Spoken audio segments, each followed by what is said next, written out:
Hey guys, Hades here. Okay, this is our second advanced lesson, and also it's our second Shakespeare lesson.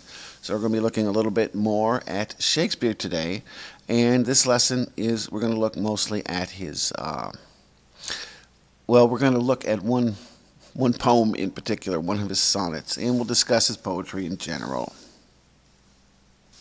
So last time we discussed his plays, which of course Shakespeare is very well known for, but he's also well known for his sonnets. He wrote 154 sonnets. Many people believe that Shakespeare's sonnets are the most romantic poems in history. Not everyone, but many people. Okay, this might be a little hard to get into. We'll talk briefly of what his sonnets were composed of. Is A Shakespearean sonnet consists of 3 quatrains and 1 couplet. A quatrain is 4 lines, a couplet is 2 lines. All Shakespeare's sonnets were written in iambic pentameter. Iambic pentameter is where every other syllable is stressed, right? In particular words, some syllables are stressed more than others. Well, in iambic pentameter, the lines have equal number of syllables, and every other syllable is stressed. So it's difficult to write that way because not only do you need to think up the words, but also, okay, are the words stressed the way I want them to be?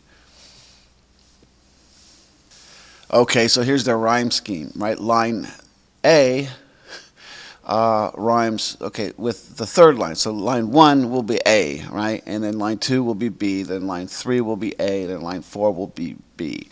So lines 1 and 3 rhyme, and lines 2 and 4 rhyme. Right, that's how he would do his rhyme scheme. And then that's his first quatrain. And the second one would be C, D, C, D. Third one, E, F, E, F. And then the last couplet on the end, both lines would rhyme, right? The first one would rhyme with the second one. Shakespeare's titles for his sonnets were merely the chronological number of the sonnet when he wrote them. People have tried to come up with names for them, and it really doesn't pan out because most people who study his sonnets just know, okay, this is sonnet number 6 or this is sonnet number 105, right? So they don't have like names like most poetry would today. He just said, okay, sonnet 1 and then sonnet 2, and he went on down the line when he wrote his sonnets. All right, check it out. Here's what Sonnet 18, probably one of his most popular sonnets. Sonnet 18 would look like in his day, right? You could see some of the words might not be spelled the same way, right? Like look at the third line, rough winds with the E, S, do. I think that's shake the darling buds of May, right? The month May. We would spell M-A-Y. Here it's M-A-I-E. So we'll look at a little better version of this. There we go. Check it out, right? We still use Shakespeare's words, but I've updated the language to how we would spell things today. Okay, guess what we're going to do now? We are going to analyze this poem. Now, I'll try to go through it kind of briefly. Otherwise, we could get it pretty in depth just in one little poem, one little sonnet. All right. This is probably his most popular one. Shall I compare thee to a summer's day? Some people might call it that, but it's sonnet 18. So let's look at it. Let's look at each line, decide what it means, and then decide what the sonnet means as a whole. Shall I compare thee to a summer's day? Easy, right? That's pretty self-explanatory. I'm going to compare you, right? Keep in mind, thee is you. Thee and thou mean you. I believe I talked about those when I talked about pronouns, right? So that's you. Shall I compare you to a summer's day, right? Okay, so far we're deciding whether or not we should compare this person to a summer's day. Thou art more lovely and more temperate. You are more lovely and more temperate. Basically saying you are better than a summer's day, right? Then he proceeds to explain why. Rough winds do shake the darling buds of May, right? and summer's lease hath all too short a date. So there's winds, right? There's winds shaking the buds in May, and summer is not here too long. Summer is short, right? So he's saying, shall I compare you to a summer's day? You're better than a summer's day. He says some things that are wrong with summer that maybe aren't wrong with this person. Sometime too hot the eye of heaven shines, and often is his gold complexion dimmed. So, right, sometimes in summer it's too hot, right? That's what he means. The sun shining too brightly. It's too hot out. Sometimes too hot the eye of heaven shines. And often is his gold complexion dimmed. That would mean often, right, there's clouds hiding the sun, right? So you can't see it. And every fair from fair declines, by chance or nature's changing course untrimmed. So fair means pretty. So all beauty declines, right? All beauty gets old. If we're talking about summer, maybe, I don't know, the leaves on the tree, right? They get old, they decline. But he also might be talking about something else we'll look at in a minute. Oh, by chance or nature's changing course untrimmed, right? So everything beautiful eventually dies, maybe by chance, right? There's some sort of accident, or just by nature, right?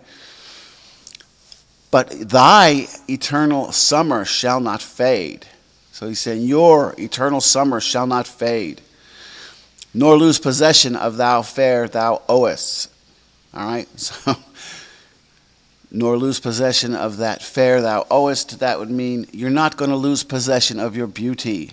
Your summer shall not fade. You will not lose possession of your beauty.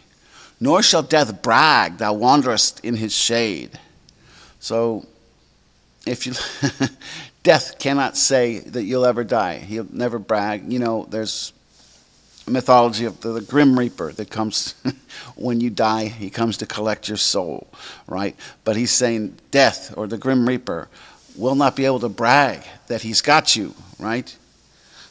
When in eternal lines to time thou growest. Now he's changed. He's kind of.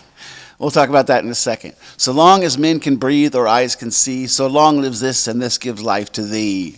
So he's saying, you'll never die, you'll never lose your beauty.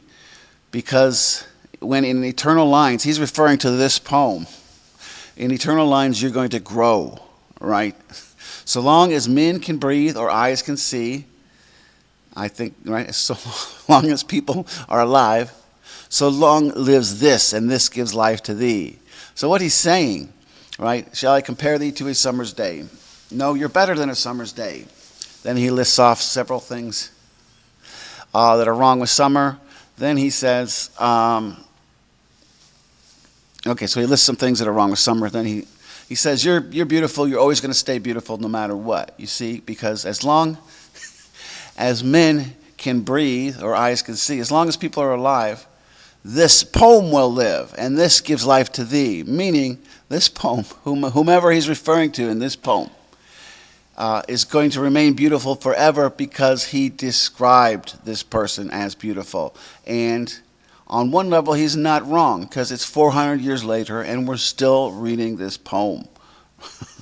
So we still know this person that he was referring to was very beautiful and will live forever, because this person's memory will never die. I had to take a little time for that poem. We won't look at any other poems too deeply, but it's good to know that you can actually be able to read these poems. It's pretty simple. The big thing, right? Sometimes they'll say art instead of are, and you know, thee, thou, thy, thine instead of you, your, yours.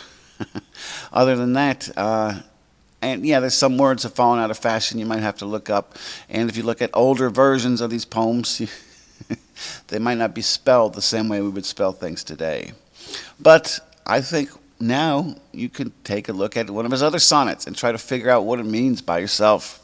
All right, what is lyric? What is epic?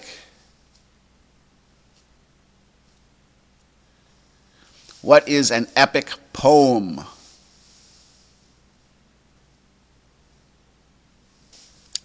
Lyric concentrates on a moment in time, a brief feeling, whereas epic concentrates on a grand and often elaborate story, similar to oral storytelling. So Shakespeare wrote two long narrative poems that could be considered epic, whereas most of his sonnets would be considered lyric. So Shakespeare's two narrative epic poems were The Rape of Lucrece and Venus and Adonis. And that was it, and mostly just sonnets, and mostly he's known for his plays. Okay, let's get another quote in here. Tomorrow and tomorrow and tomorrow creeps in this petty pace from day to day, to the last syllable of recorded time, and all our yesterdays have lighted fools the way to dusty death. Out, out, brief candle. Life's but a walking shadow, a poor player that struts and frets his hour upon the stage, and then is heard no more. It is a tale told by an idiot, full of sound and fury, signifying nothing. Most times when you see this quote, it might start with the out, out, and not so much the tomorrow and tomorrow. It might start with out, out, brief candle. Often this quote, people might just say out, out, brief candle.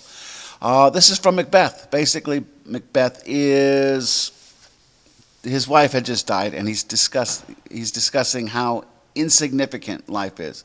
Life doesn't mean anything, right? It's a tale told by an idiot, full of sound and fury, signifying nothing. Okay, guys, that'll do it for this Shakespeare one. I'll have one more coming out soon. I'm a little worried. I've rushed through his Sonnet 18. I hope you got the gist of it. Normally, I'll take a lot longer, a good maybe 20 minutes just on that, with a class full of students, right? I'll say, what does this mean? What do you think this means? So maybe I rushed through it too much. I don't know. Let me know in the comments. Okay, guys, thanks a lot. See you next time. Bye-bye.